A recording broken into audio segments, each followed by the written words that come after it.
Shut up and sit down.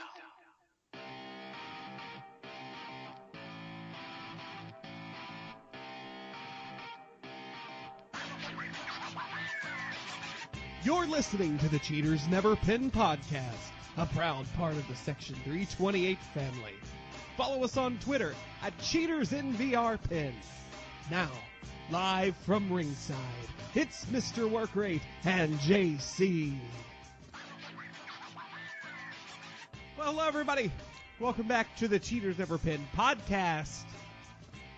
We're here to drop some wrestling knowledge all up on you fools. I'm JC. My buddy here next to me at the commentary table, my good friend Mr. Workrate, Tom. Good to be speaking to you as always, JC. Right, sir? It's good to be here again. We both survived last Saturday. We did. Everyone survived last Saturday. Yeah. This was good planning, I think, this year. Everybody kind of drank the right amount. Yeah. Nobody has blackout or anything like that, right, that I know of at least. Right.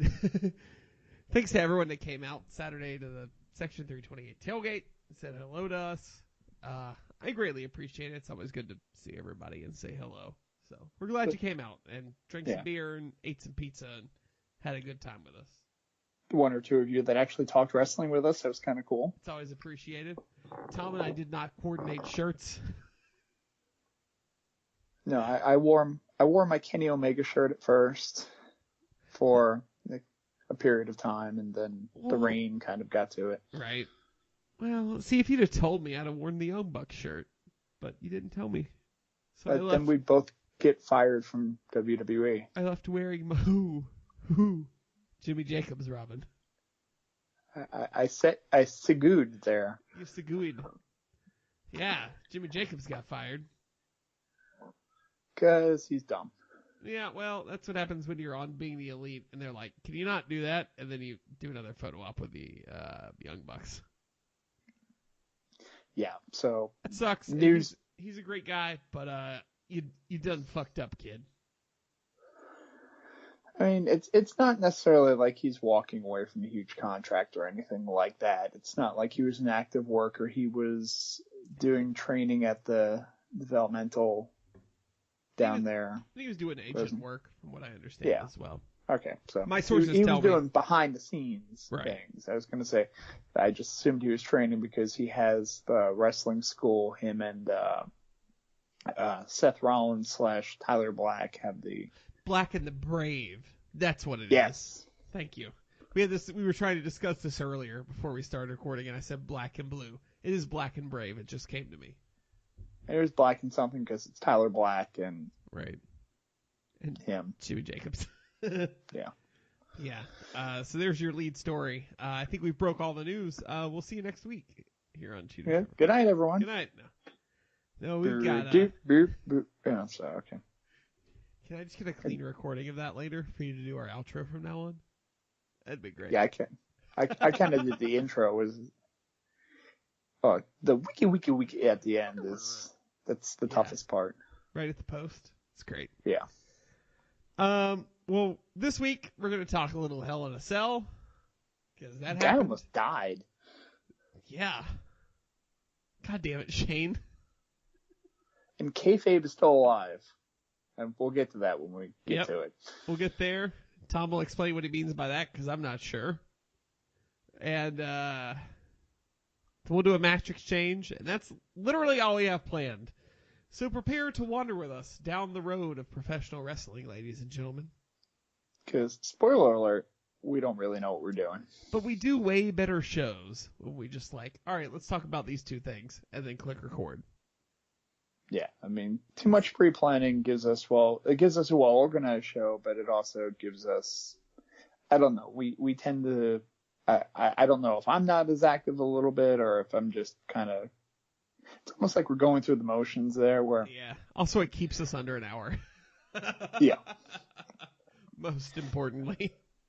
Eventually, one of these days, my wife is trying to convince us to do not a live show, but like a video show where we get together and we tape one of these things, but we also record it and upload it to, say, YouTube or something like that. That would be fun. Because the belief is that and was said several times apparently during the tailgate, that yes, us just conversating is one thing, but when you get the two of us next to each other and actually working off of each other, it's a completely different dynamic. So that's true.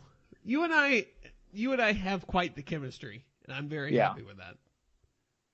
It's weird because it's not like you're not somebody that I've known for decades or anything like that. We've known what? We've only 3 years now, 4 years, something like that. Yeah, I wouldn't say even 3. I mean, it hasn't been that long, but No. I mean, it's been.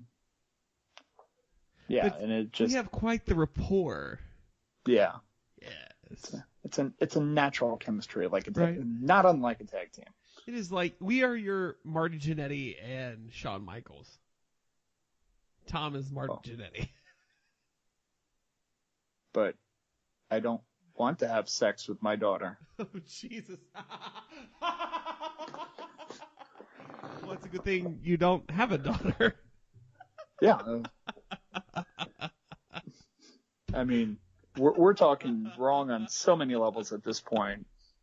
Well, if you want us to get together and be able to record podcasts in the same room, we need equipment and shit to do that. And the best way you can help us achieve that is to go to patreon.com/section328 or click the Patreon button on cheatersneverpin.com and donate $1 or $2 a month to kind of help cover our costs. And we really appreciate that because it can pay for things like extra video equipment and mics and hosting and YouTube, and which is free, and things like that.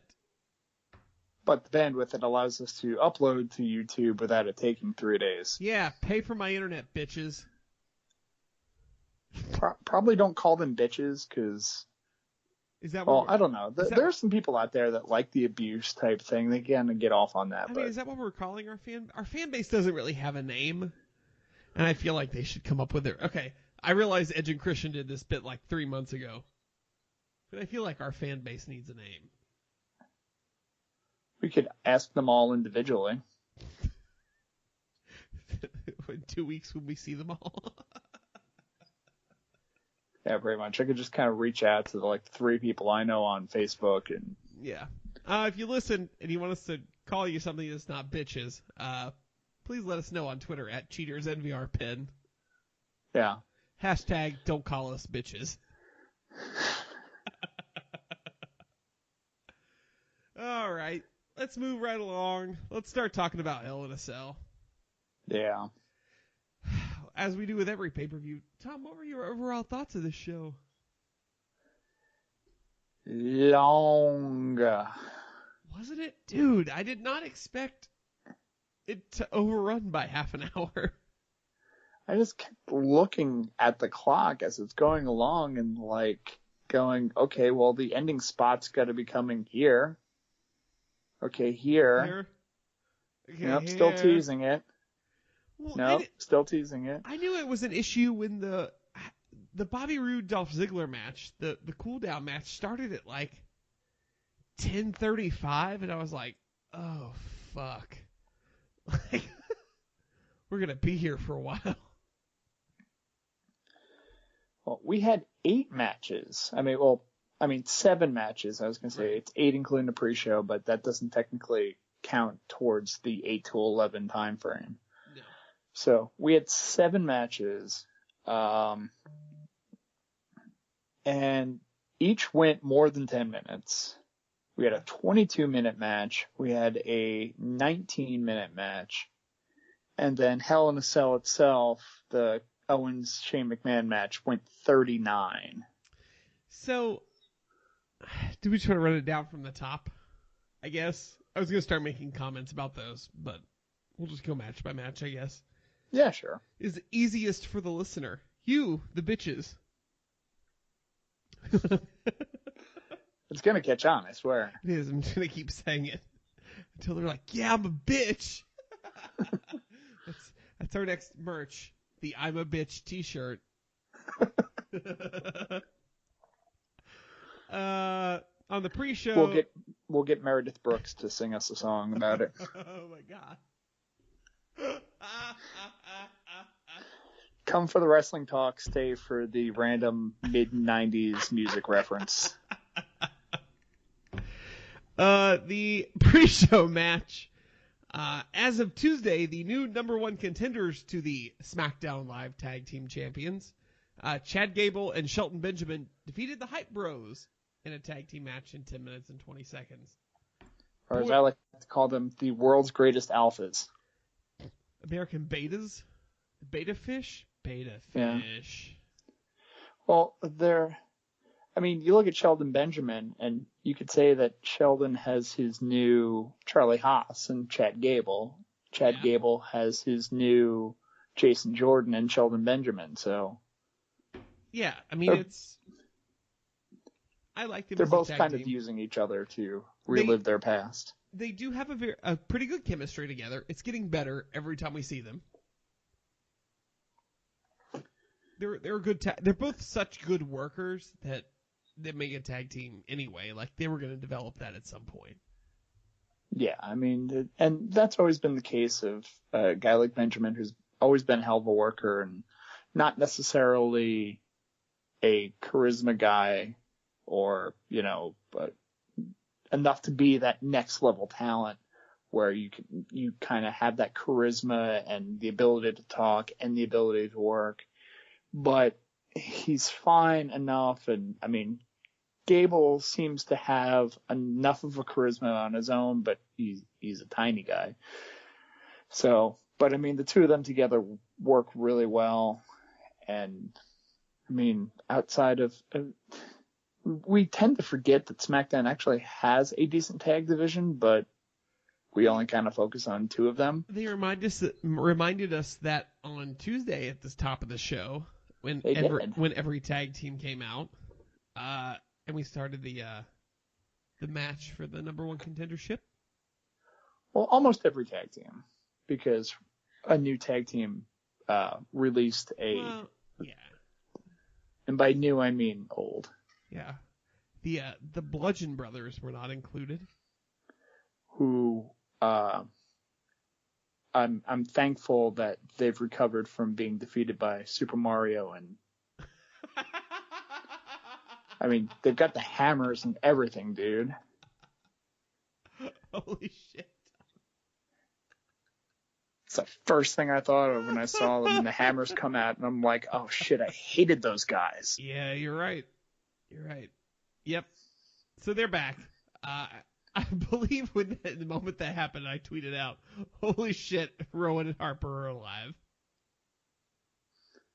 It was like, yay. So, and they are in the best shape of the Wyatt family, so. Yeah. But I don't know about that. We can get into that after Hell in a Cell. Yeah. You can die on that island. Go ahead. I will die on that island with me and Bray and fucking good old sexy abs over there. But spoiler alert, Bludgeon Brothers has 2 B's, and that's all I'm gonna say. Okay. Yeah. Well, the case of 2B. Or not 2B. Right? Okay. Isn't that where they're going? I mean, we thought that's where they were going like 2 months ago with Breezango. But now, yeah. Now the briefcase lights up gold, so I'm assuming Gold Dust is like jumping brands. I don't know what the hell's going on with Breezango. Anyway, Gable and Benjamin won. And then the real show started. And as I predicted, we started with the Tag Team Hell in a Cell Championship match. The Usos took on the New Day. Kofi was locked outside.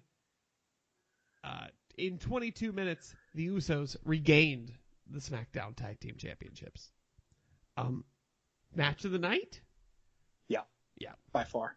I agree. Oh, no, I'll take that back. Not by far, but... Yes. I will say... It was close. I wouldn't even say it was close, but it was... Yes, you could make an argument for this and one other match. I said it watching it, and having some time to think about it now, I will still stand behind it.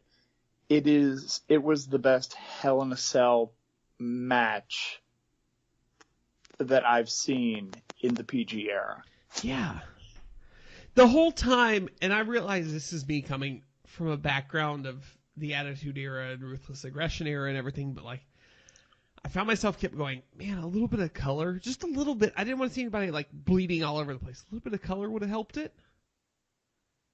But it was so good still. Like, it felt brutal. It felt ruthless. Like, the Usos' new gimmick really worked well as an asset to a Hell in a Cell match.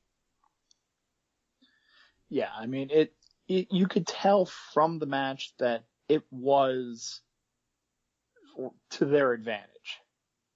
Like, Right. they went into this, like, Hell in a Cell going basically, yeah, we've got you where we want you. Because they came all out, they showed that vicious side. It really was the USO penitentiary. Yep. Between using all the weapons, and I mean, it was the various plunder, and that, I mean, that's what Hell in a Cell really is. And it's just supposed to be this vicious can't escape situation where, you know, the rules are pretty much thrown out the window, so you can use whatever's around, whether it be the 2,000-pound steel steps or the cage on the, you know, the cage in between.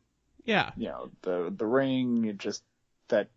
I thought it was really nice that the New Day still kind of got their jokey kind of props in, but they were still used in a brutal manner. Like, okay, yeah, I'm taking out a rainbow taped kendo stick, but I'm still going to beat the shit out of you with it. Like, it still fit their character a lot, but still fit the match and what we expect from the brutality of what Hell in a Cell is supposed to be. Yeah, I mean, Biggie still pulled out a couple of dives that I really wish he wouldn't do. The one thing I can think of the most is, what the hell was it? Where he went to, like, slam one of the Usos off the apron and Xavier caught him on his knees or something. Yeah, I know the spot you're talking about. That's the spot. I can't remember it exactly because it's been, 4 days now. But it's like, it's ingrained in my brain. That and the most innovative spot of the night, locking an Uso in a corner of the cage using 5 kendo sticks.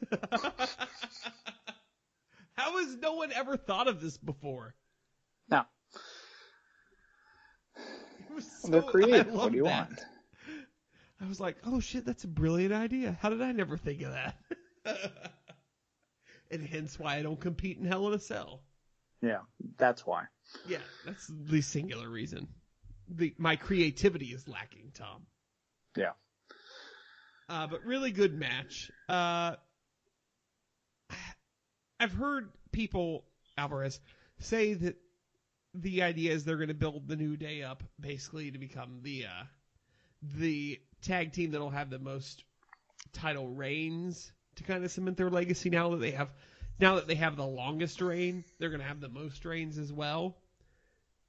If they're flipping the belts back and forth like this, I can see where that idea comes from. And I can't disagree that that's the wrong thing to do. But at the same time, maybe the Usos should have the most reigns because they're on fire right now. They're so good. Yeah. I mean, it seems like now we're kind of getting away from that at least a little bit because we've got new number one contenders now. So, I mean, I don't know. And part of me still wants to see Biggie with a little bit of a singles push. I like the idea of Kofi with a little bit of a singles push too, but he needs to destroy another race car. Yeah. Or something. Yeah. I mean, who knows? The New Day may need to go to Raw because the Shield is back. Yeah. The New Day versus the Shield. Who saw that coming, really? Baby girl, I did. Bleed that. Dude, they had T-shirts printed mid-Raw. They came out and I was like, all right, WWE, you did good this time. I'm proud of you. We can just divulge into the Shield reunion here, I guess. Yeah, sure. Holy shit. Shield is back together, and I could not be more thrilled to finally break out my Hounds of Justice t-shirt again. You don't have to boo Roman anymore. But here's the thing too, the last 2 weeks before this reunion was finally cemented, he was getting cheered a hell of a lot. Let's be real. Because they knew it was happening. True. And here's my thing, remember this when they split back up, and what I'm assuming will be after Mania at this point, because you got to realize it's October. Mania is essentially around the corner. Kill me now. But continue to cheer Roman. Remember why you like him right now. Because this is the same Roman we had before that you were booing. He's cutting the same promo. He's doing the same shit in the ring. Well, and remember too that there was no issue with Roman for the longest time. When Roman went to the Royal Rumble and threw out 42 competitors in a row. When he outlasted 29 other men, because that's how the Royal Rumble works when you come in number 29.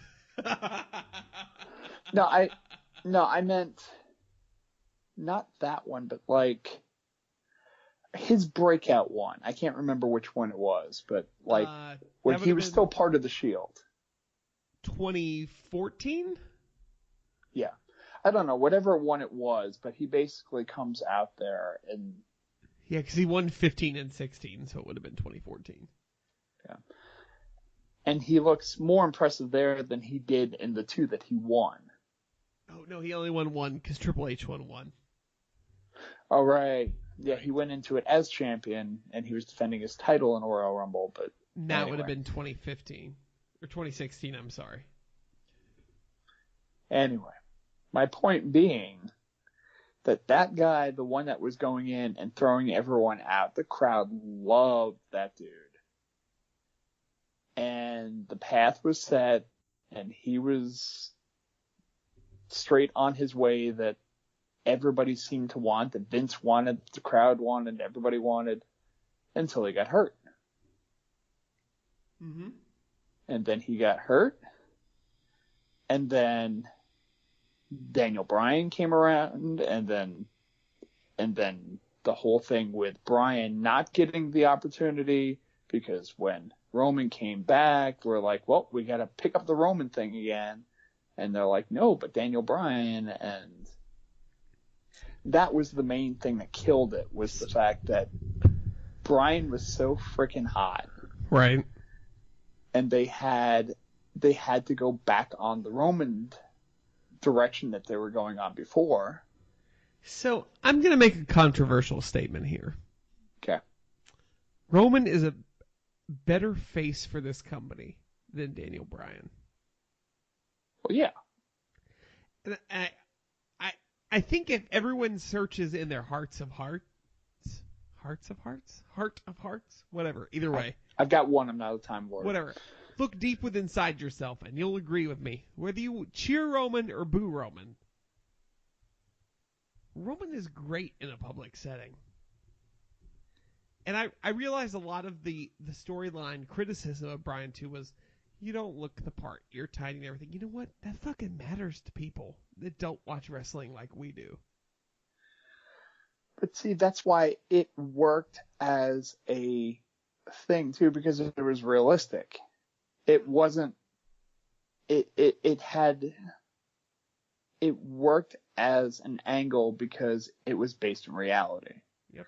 It wasn't turning around and going, oh, we're not going to use Roman because we've decided that Roman's not the guy for us anymore. No one's really believing that. In the background, you're really knowing, oh, of course Roman's the guy. Hey, look at him. John Cena's going to be the guy. Of course he is. No, it's not a typical angle. It's, Like when Stephanie McMahon goes out and calls him a B-plus player or whatever the hell it was. Dude, that was a shoot, brother. Come on. That was a shoot, man. We willed him into that spot. No, you didn't. No, you didn't. But shut up, Internet. It made the crowd feel like they were part of it, and anytime the crowd feels they have some kind of influence like that, and maybe that's part of what happened with Roman was the fact that like the crowd, when they saw that it could get Daniel Bryan over, is like, shit, we can pick whoever we want to and get him over. And yeah, part of it is, yeah, you know what? A crowd can get a guy over to some extent, but it still has to work on all the levels, exactly. And it didn't. How great is it going to be when the Shield finally breaks up again? Because Roman picks up a chair and hits Dean and Seth in the back this time.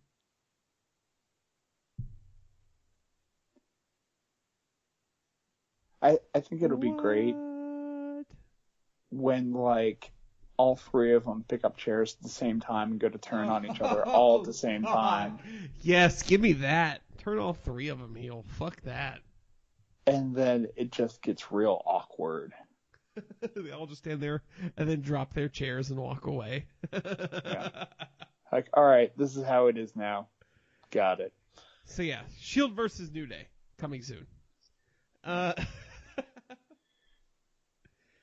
Randy Orton beat Rusev because, you know, he's Randy Orton. It was a good match, though. It was a well-worked wrestling match. The end. Yeah. It wasn't exciting. It was a quality house show match. Yeah. I enjoyed watching it because it was good wrestling, but at the end, cool. I'm very sad Aiden English didn't like seeing the Bulgarian national anthem when Rusev came out. But other than that, whatever. I'd like to see Rusev eventually get a win. That'd be nice. Yeah. We might be building to that. They're going to need to build up some kind of monster heels for mid-card feuds going into Mania season. Which, as we've determined, we're closer to than we think we are. Yeah. And you know what? Other people are going to have to join Team Owens. But we'll get to that. Oh, we'll get to that. Oh, yeah. Baron Corbin is your new United States champion as he defeats AJ Styles and Ty Dillinger in 19 minutes and 20 seconds in a triple threat match for the WWE United States Championship. They're not mad at him anymore. Bro, he's got so much heat backstage that, you know, they put a fucking belt on him. That'll show him. Come on, Melts. Get your fucking shit together next time, bro. He had so much heat that he was Mr. Money in the Bank, you know. I'm not going to say necessarily that he didn't piss off somebody along the way. Oh, everyone pisses off somebody along the way. It's WWE. Like, if you breathe at the wrong moment, you're going to piss somebody off. But, yeah, there's still an issue with the Money in the Bank gimmick anyway to begin with. And a guy like Corbin, it didn't work for. No. Because Money in the Bank is one of those great things where it's either like, if a face gets it, it's going to be one of those, like, I'm going to come out and make some grand challenge here on, like, a pay-per-view or something like that, you know, to just kind of finally get their hands on that particular champion or whatever. Or it's good for the Weasel heel. It was great for Seth Rollins. Perfect. That was the perfect Money in the Bank. Where, you know, he's just got it and he's waiting for the opportunity. He's just waiting to kind of weasel in, and that's not Corbin. Corbin's too cool for something like that. Corbin would never be able to execute the heist of the century. Yeah. It just didn't fit his character. And here, I'm glad Corbin has this belt. He was great on Talking Smack after the pay-per-view. Yeah. And I think I've said this on here. I don't know. At least I'm sure I've said it to you. He shows a lot of potential. Like he's still green is not the right term, but he's still very new. Yeah. And he's still finding his way and finding his voice, but like he's good. He's going to be very good. He has the right look. He has the right size. He has the right move set for his body type. Yeah.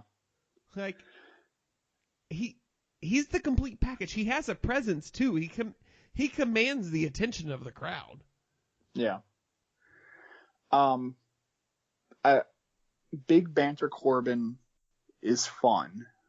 So great. I mean, he is number 2 behind Kevin Owens in the smartass comments to ringside group.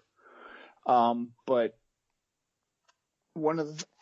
I remember watching Corbin initially in NXT, and I'm pretty sure I mentioned to you, I may have mentioned it on the podcast too, that I watched him on NXT and I hated him on NXT, not because he wasn't good, but that he didn't belong. And I said, it's weird because you have so many people that are great on NXT that then go get called up to the main roster because, well, you know, they're great on NXT. They're going to be superstars, and they flop on the main roster for whatever reason. And he's the exact opposite.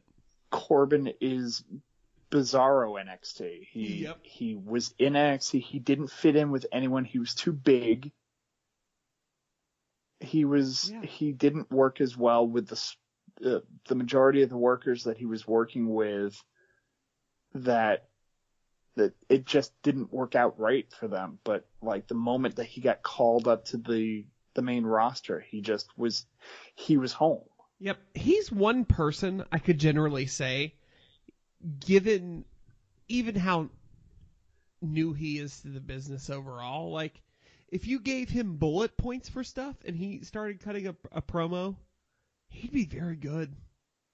He does not need to be as heavily scripted as he is. And I realize, like, you know, the guys that have been around a while, your Owens and things like that, they bullet point and go, okay, here you go. Because they know they can carry it. I think Corbin could probably carry it, and he could get hella over just talking. Because, like you said, with his banter in the ring, that's all improv too. Yeah. I think that's the only thing he's missing at this point is his mic skills in his promos, and as we say a lot, I don't think it's his fault. Yeah. I would have liked to have seen him in a different era. Yeah. I think he would have been fun in the Attitude Era. He's doing great in Ruthless Aggression era. Yeah. I think that's where he fits best. But, I mean, he is where he is now, and yeah. I'm glad he has the make belt sure he now. doesn't I'm screw up. excited to see where it goes. Yeah. Like, that's the right decision right now. AJ Styles doesn't need to be holding that belt. No. He doesn't need a belt to make him, so. Especially when the U.S. title is, well, it had become the number 1 title in SmackDown, so. Still is. We'll get to that, though. Yeah, I know, because AJ needs to do something, or somebody needs to do something, but anyway. Shit, yeah. Charlotte Flair defeats Natalya via disqualification, so Natalya retains the SmackDown Women's Championship in 12 minutes and 15 seconds. What the fuck was this, Tom? That was, we want to drag this out a little bit longer. Okay. I feel that's all that needs to be said here, because that was... Well, here's my thing, too. You look at the track record of great matches these two have had together. Let them fucking have like a 15, 17-minute goddamn clinic and set the building on fire. I think that's it. That it's working to a build with them. It's okay. Well, they didn't really have time to build that match. Do you think they would have been building to a very similar program like they had in NXT, where Rick and Brett were supposed to be here, but because of Rick's health issues, we did not achieve that in time? I don't know, because we've kind of already we've done that in the main level too. Have we? Am I completely blocking that out? Yeah, we have but we didn't have Brett. There was talk, or did Brett actually show up? I don't think Brett was there. There was the Charlotte and Natalya feud on Raw. I forgot. Yeah. I was there before their match at Extreme Rules in Greensboro. Because it was on that episode of SmackDown, I think, that was taped where Ric Flair cut his infamous talking to Natalya, "Kill yourself, woo" promo.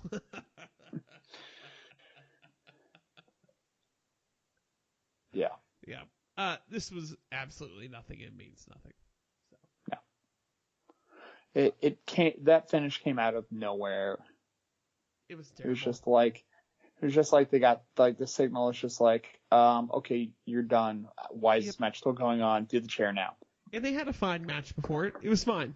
Again, they finished at 12:15 with another 5 minutes of build there with good technical wrestling like these two are capable of. It would have been great. But God forbid we allow that. It was a smartly built match. It was Natalya working the leg. It was Charlotte selling the leg through most of the match, except when pulling off moonsault, which I guess she used grit and determination to pull it off. I don't know. Yep. Tom, you know how big my apartment is, right? Oh, it's huge. Yep. So here's what I need to happen. I need you to do the Amazon ad while I get up and get another beer from my desk to my kitchen. So I'm going to count it down. And I need you to do the Amazon ad in 3, 2, 1, and I'm gone. So often when I want to shop for something, I use Amazon.com, but I don't just go to Amazon.com because, well, I don't like going directly to that website. I don't like doing things directly. I like to look at cheatersneverpin.com. I like the way that webpage is set up because normally I have to go to that page several times a week to remind myself what our match exchange match is and things like that. And I like to give a few hits there. But when you go to cheatersneverpin.com and you look, there are two big links right in front. One is the patreon.com link, which connects to our Patreon, which has been talked about previously. We've already talked about that. I won't talk about it now. But the other one, to the left, I believe, is the Amazon.com link. If you click on that link, it takes you to Amazon.com. It takes you to normal Amazon.com. It doesn't take you to Amazon.ca. It doesn't take you to Amazon.Mexico. It doesn't take you to Amawan.com, which is some phishing site somewhere. It takes you directly to Amazon.com. So why is this different than just going to Amazon.com? Why have you gone through this extra action that we've asked you to take? Because when you click on that Amazon.com link on cheatersneverpin.com, you go to Amazon and you shop just as you normally would. You pick out some things. You put them in your cart. You use one touch, that stupid button that automatically buys the stuff when you didn't want to. Or you just put it in your cart and you buy it the normal way like most normal human beings do. When you do that, a fraction of the price that you pay goes to us here at cheatersneverpin.com. Just a little tiny bit. Nothing huge unless you're buying, like several like grills and tents and I don't know. Say you need 4 industrial refrigerators. Sure. I don't know. But when you buy those things, your price does not change. It's the same price as you normally would. You notice no difference, but Amazon turns around and goes, fine, I'll take a little bit of that would have gone in Jeff Bezos' pocket, and instead I will throw that in the direction of Cheaters Never Pin, and we will dive for those pennies. Yes. because we appreciate every cent that is spent that way. We So do.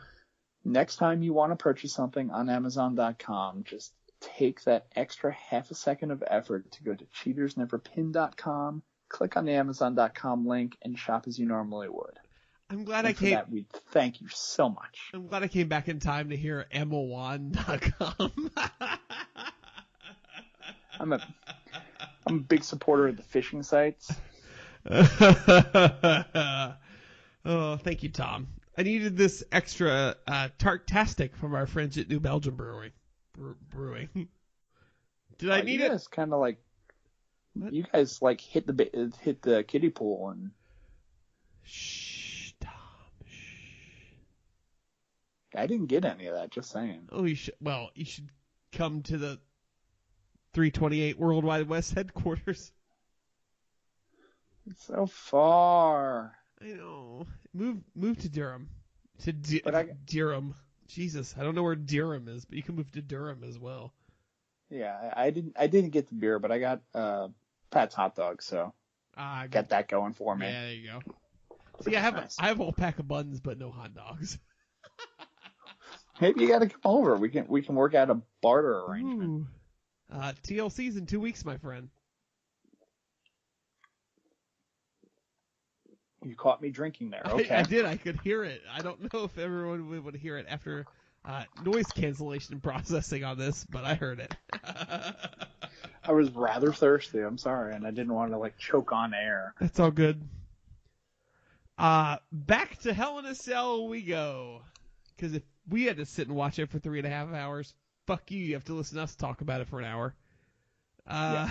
I don't even want to do this part. Jinder Mahal is still the champ, and he beat Shinsuke. Yep. Next match. Yep. Bobby Roode defeated Dolph Ziggler. Next match. Yep. That's literally all that can be said about that. No. I will say one thing 23 minutes and 45 seconds of my life. Go ahead. About the Bobby Roode Dolph Ziggler match. Just a comment I saw online, because Ziggler comes out and his original theme starts to play, and of course they do the record scratch. Unfortunately, nobody says, "I bet you're wondering how I got here," which would have been great, but no. The record scratch, and then complete silence as Ziggler walks out. Here's my thing too. They did somebody on Twitter, I don't know who the hell it was, goes, just for reference, that's not the first time he's walked out to complete silence. Ooh, yikes. So I get doing the record scratch on Sunday because you're making that his entrance. Do we need to do it again on Tuesday? Couldn't he just have come out to a blank Titantron, blank ramp, and no lighting effects on Tuesday? Shouldn't that be his thing now? Why do we need the 5 seconds of pre-theme? Why are we edging his theme, Tom? I want the Titantron just to be a picture of somebody writing his name on a ripped out piece of loose leaf paper in permanent marker. Misspelled. Dolph. D-L-O-P-H. Dolph. D-O-L-F. That's better. Sad my edging joke didn't get more laughs. Gonna be honest. It just says Nick Nemeth. Fuck it. Yeah. Where's his brother? Let's bring his brother in. Let's do this. I do not think he's available. Probably not. For he's in jail. Oh, right. Didn't he kill a guy? Yeah, he kind of murdered someone. Boy, I know all about that kind of drama. Hey-oh! In our main event, Kevin Owens defeats Shane McMahon in 39 minutes. Shit got real for a second. So speaking of attempted murder. Oh, shit.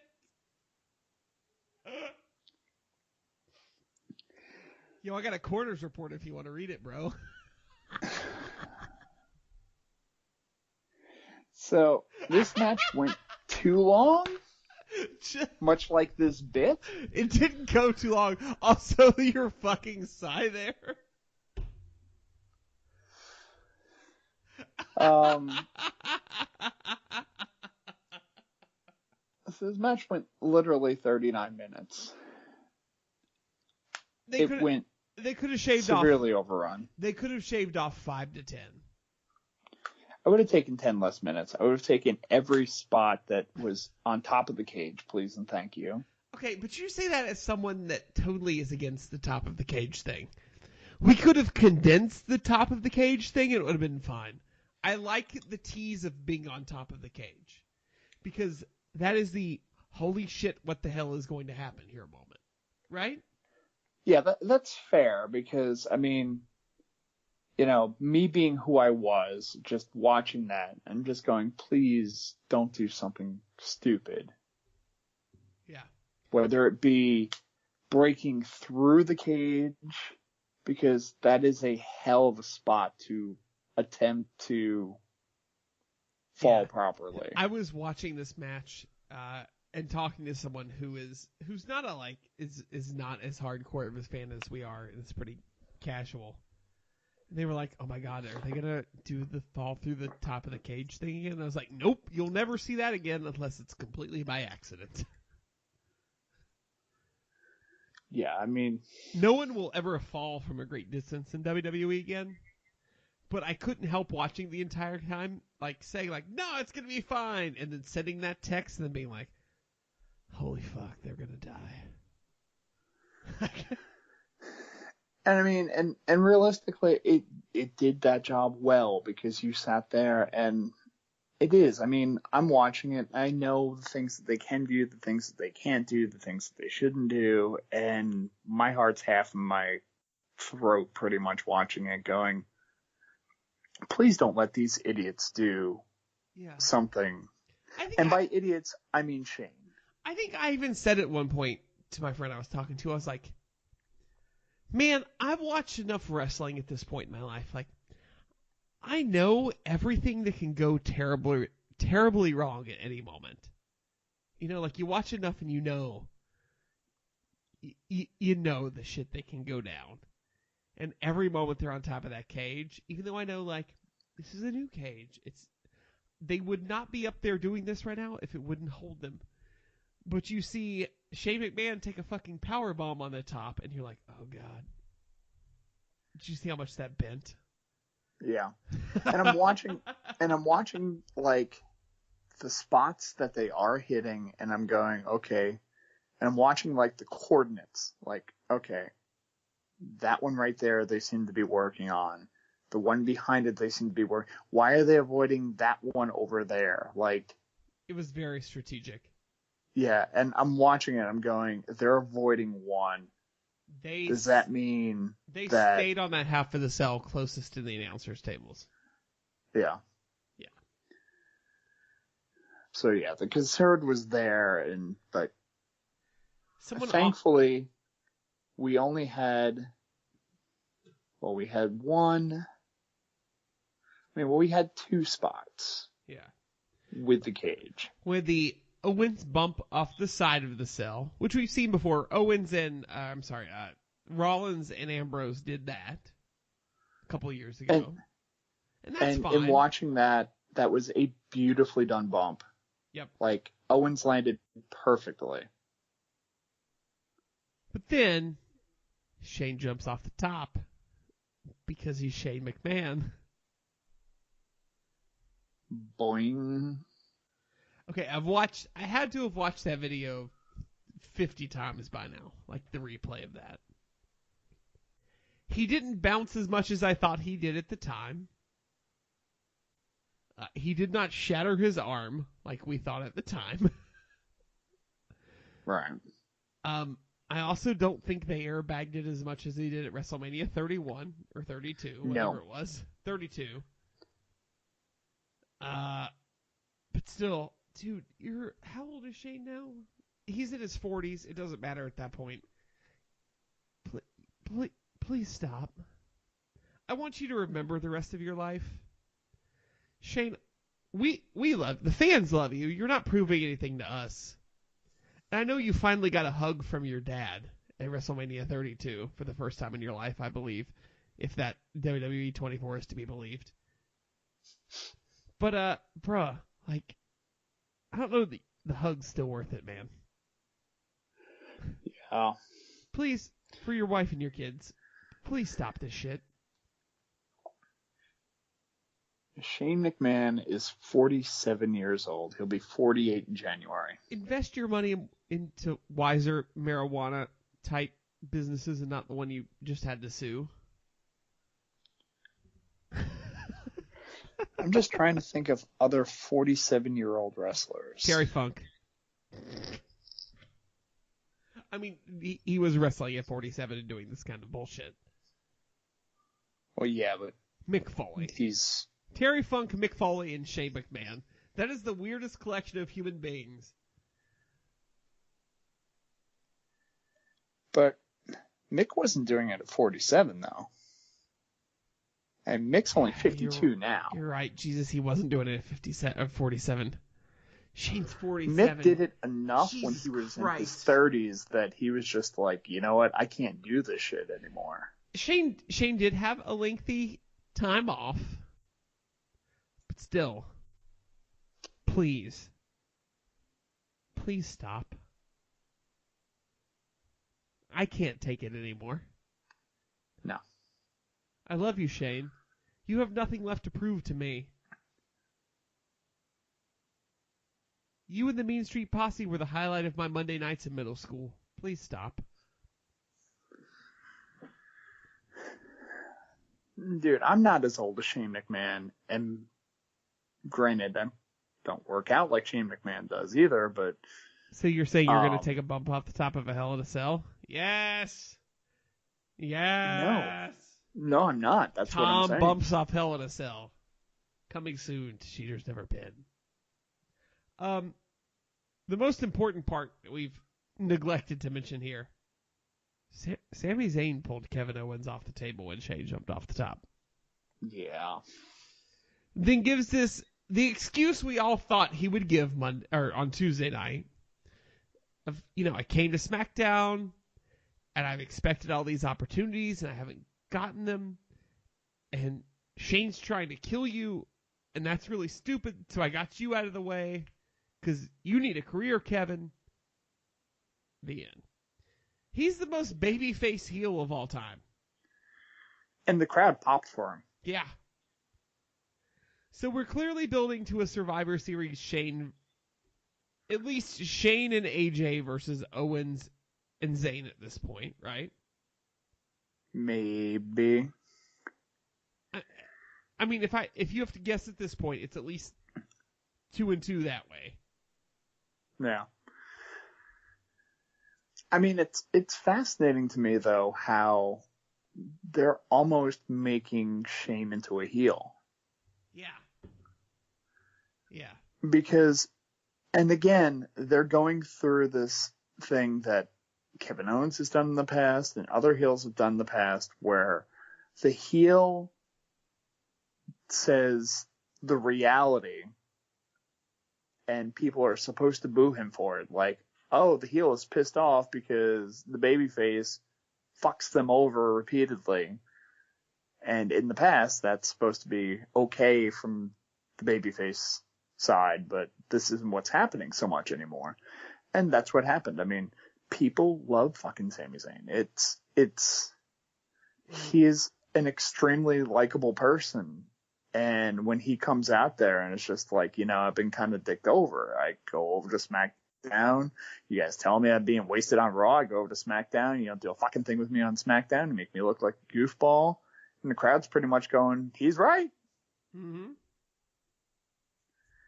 If it weren't for the fact that we don't really, we're not supposed to like Kevin Owens, we'd be like cheering you on right now and booing the shit out of Shane McMahon when he shows up. And you know what? We're still kind of not sure whether or not we're supposed to boo Shane McMahon because we're getting kind of tired of his shit. Yeah. I mean, I think there's a portion of the fan base, too, that's looking at this going, why the fuck is Shane sticking himself in matches? He had to put himself into a feud with AJ Styles, which we all roll our eyes at. He's had to put himself into this feud with Kevin Owens. He had to put himself in a match with The Undertaker. Why? Why are you here? It was fun when you showed up. And we all cheered when you did the little sneaker dance. But now you're just the guy who comes out and it's just like, I want to do the giant spot off the top of the building again. And people are like, you already did that, buddy. I want to watch the wrestlers wrestle. I don't want to watch your baby punches. Yeah. Although I do pop for the baby punches every time. Because they're ridiculous. Yeah. Any other final comments on World Wrestling Entertainment presents Hell in a Cell, presented by Kentucky Fried Chicken and WWE 2K18? It was better than I thought it was going to be, but there was a very low bar. Yeah. It was always going to be a 2-match show. And it became a 3-match show, thanks to Ty Dillinger. But it was a solid show throughout. Yeah, I mean, the worst match on the show was the WWE Championship match, which says a lot. Yeah. Yeah. And I'm not talking anymore about that. Yeah. We didn't even talk about it to begin with. Nope. And that's how I wanted it. Amen. You know what we are going to talk about, Tom? What's that?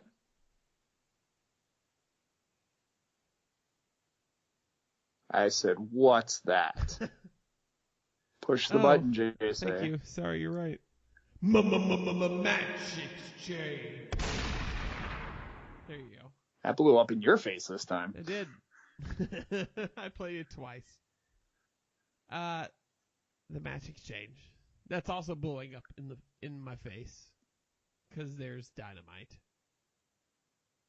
What did I make you watch this week, Tom? In 2009, I watched a match with 3 wrestlers and 6 sides of a ring, where AJ Styles defended the TNA quote-unquote World Heavyweight Championship against the Samoan who is Joe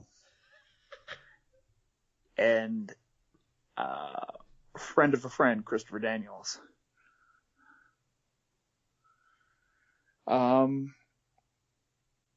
This was a cool match, just for the fact that Isn't it? I don't like 3-way matches for the most part, because 3-way matches or anything involving multiple, like not 1 versus 1, turns into, okay, we're going to awkwardly brawl for a little bit, and then somebody's going to get double teamed, and then they're going to leave the ring, and then we're going to do one-on-one spots for a while, and then somebody's going to get knocked out of the ring, and then the other guy's going to come back, and then one-on-one spots for a while, and like 90% of the match is one-on-one spots. Right. Where everybody gets their turns. They did a lot of work together, the 3 of them. Yeah. Into all kinds of like 3-way spots, which were creative as hell. So it's like all these guys were all on the same page and just put together a hell of a match. I didn't take really notes because I only really watched it like about 20 minutes before we decided to start rolling. But I really enjoyed this match, and 4 1/4. Yeah. And if you want to relive it, the GFW network is now available. You can relive this anytime for $7.99 a month. Or you can just kind of click the link on cheatersneverpin.com. Yeah. Hit the Amazon button while you're there. Buy stuff. Or the Patreon button. Or both, preferably. The match you gave me Mm-hmm. Sabu versus Terry Funk in a barbed wire match for the ECW World Heavyweight Championship from Born to Be Wired 1997. We should stress no rope barbed wire match. Because there are barbed wire matches where they just kind of wrap the barbed wire by the ropes, and those are more common. Jesus Christ, Tom. I didn't even take notes. This was a goddamn train wreck. In the best possible sense. Yeah. For this type of match. I mean, you've got Sabu who just... Sabu don't How many times during the match did you say, why? At least 12. Okay. Most of it was during Bel Alfonso just blowing his fucking whistle on the outside. I just kept hearing it going, oh God, shut the fuck up, Bill. Hear that in person, by the way. It's even better.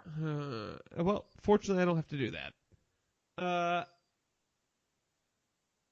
This match is everything based on the title and description alone. You hope it will be and wish it won't be.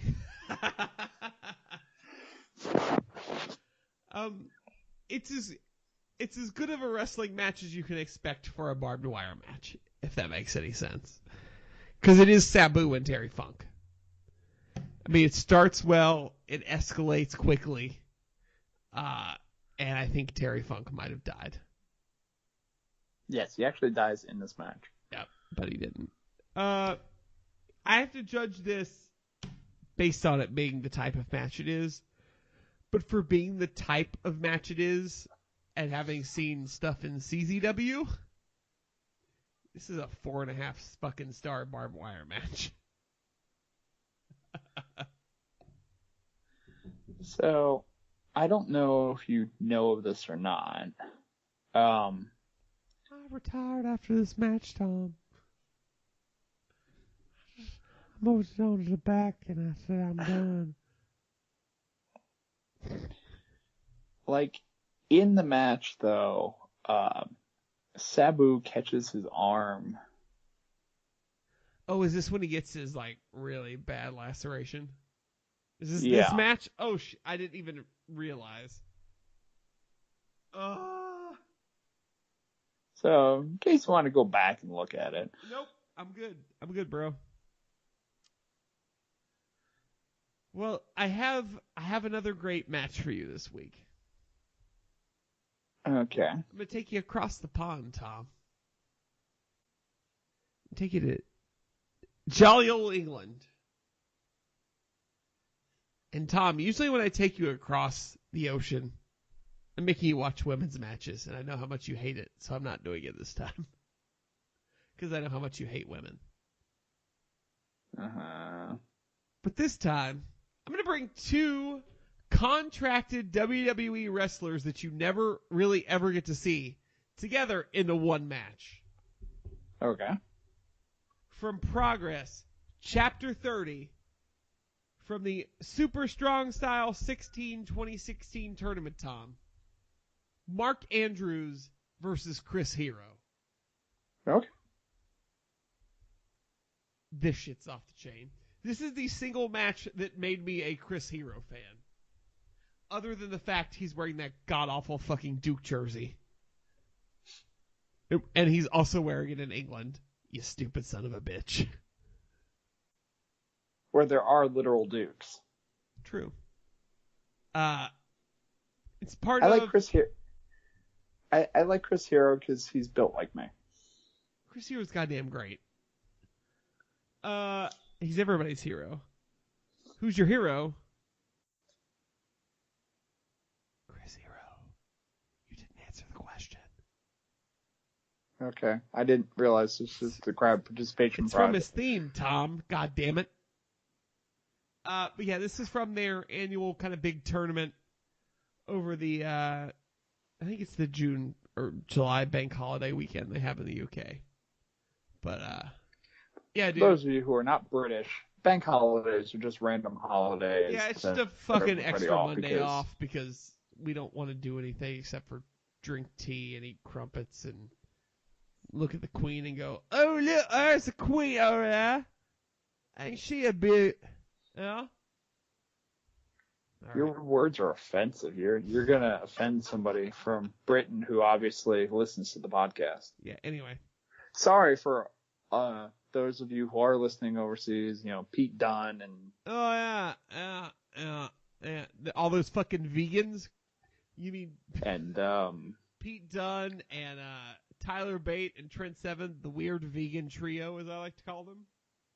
and Wallace and Gromit and Mr. Bean.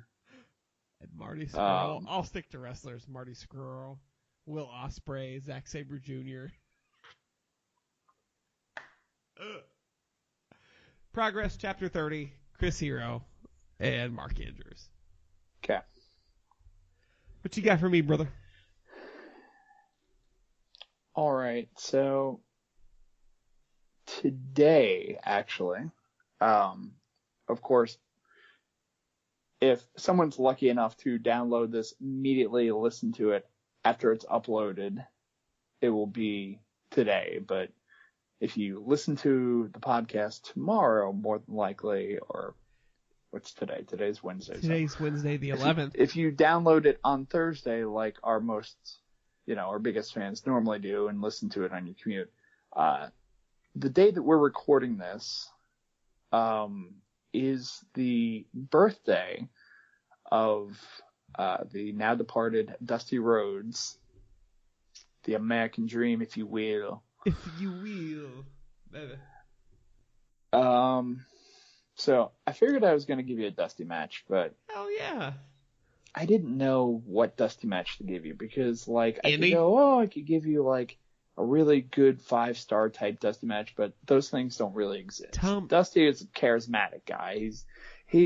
Dusty and Hogan were very similar and different at the same time. They're both extremely charismatic, but they weren't 5-star workers, especially when I was watching Dusty in the mid to late 80s and 90s. Dusty Tom, was... Can I break the fourth wall for you and all the bitches? Okay. Yes, they're still the bitches because I haven't thought anything else. Tom, the only thing I know of Dusty Rhodes is commentary on Nitro. Okay, then I feel a little bad that I'm giving you the match that I'm giving you, but... Because there probably were better Dusty matches to give you. But this isn't 0 bar to compare this it to. Isn't, This isn't like classic Dusty or anything like this. This is fun Dusty. Okay. So from 1989. Okay. I think that's when it was. I had this pulled up here, and now I can't find it. Dragging the whole podcast down, Tom. There it is. 1989, November 23rd, 1989, Thanksgiving Day, the Survivor Series, where the team, captained by Dusty Rhodes, which consists of Dusty Rhodes, Tito Santana, the Red fucking Rooster. Oh, Tara Taylor. And Brutus the fucking Barber Beefcake. All right. Take on, and you thought that was the team. Oh, no. Take on the team captained by the big boss man, Ray Traylor. Okay. I'm in.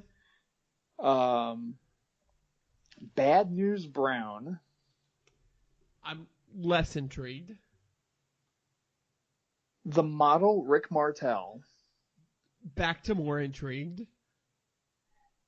And the greatest intercontinental champion of all time, the Honky Tonk Man. And now less intrigued again. Oh, this is Honky Prime, though. That's true. 89? Yeah, that's about right. And y'all are a beautiful audience. Okay, I'm excited for that. And I sat here thinking about it. I have seen Dusty in War Games matches before. Because I thought we've talked about War Games. I do have I thought about it. I looked over and I saw the DVD set and I was like, oh yeah, I've seen the first 2 War Games matches because he was in both of those. And I'll let you watch it. It's I mean, it's a Survivor Series match. But you can also, as you're watching it, you can see in the background, not his manager yet, but Sapphire is in the crowd. Maybe Sapphire's out in the crowd there. She's looking on into the match. She's going, baby, I'm going to be a part of that one day. So. It's a good Dusty. Yeah. Dusty, I just don't know what you're talking about anymore, Dusty. You talk real loud. JC, tell them where you can find on the internet there. You can find me on the internet at JCBobbitt, JCPOBBITT on every social media platform where finer social media is pervade. Tom, where can they find you on the internet? Just go on a Twitter machine, at Mr. Workrate, at MR Workrate. Don't go anywhere else. I'm not going to friend you. I swear to God, I'm not. You can find the show at Cheaters in the VR Pin on Twitter. Find us on Facebook at like us. Cheaters Never Pin is the page. Fucking, it's Facebook. Just type that in. You can find us on AOL keyword cheaters. I don't know what you find. Maybe you find a guy getting stabbed on a boat when you type that in. I don't know. Do AOL keywords work anywhere? I don't know. We're gonna find that out one day. You can also find this podcast, and we appreciate wherever you find us. If you rate, review, subscribe, whatever, all of the above, on iTunes, Google Play, Stitcher, Spreaker, YouTube, SoundCloud, and our brand new partners, Tom, iHeartRadio. With Delilah? Yeah, we're all right. We're right alongside Delilah and Loveline these days, I hear. Is John Tesh there still? I have no idea, Tom. I'm a big fan of the Tesher. Tom, we are like 2 subscribers away from being on Sirius XM, I think. Oh, right. Yep. I think that's it, dude. That's it. We can wrap this up. Yeah, man. So we'll be back next week. Same podcast time, same podcast app. Talking more wrestling. Yeah, we don't have a pay-per-view upcoming soon, do we? 2 weeks from now, we'll talk about TLC. Okay. So that's coming up next. And then Survivor Series after that, I guess. Yeah. The build to Survivor Series and Thanksgiving and turkey and side dishes and the gravy bowl match and all that shit. I wish that still happened. Part of me wishes, even in this day and age, the gravy bowl match still happened. Oh, one thing I forgot to cover, the Bray Wyatt-Finn Balor feud is the best feud in the modern history of WWE. We totally glossed over this. The fact that Kevin Sullivan, channeled the Shockmaster and then gave it to Bray Wyatt. Yeah, okay. Perfect. It's creepy as fuck, and I don't care what anyone out there thinks. So, thank you for joining us yet again on another week of Cheaters Never Pin. For all of us here at Section 328, I'm JC. I'm Tom. And we'll catch you on the flip side.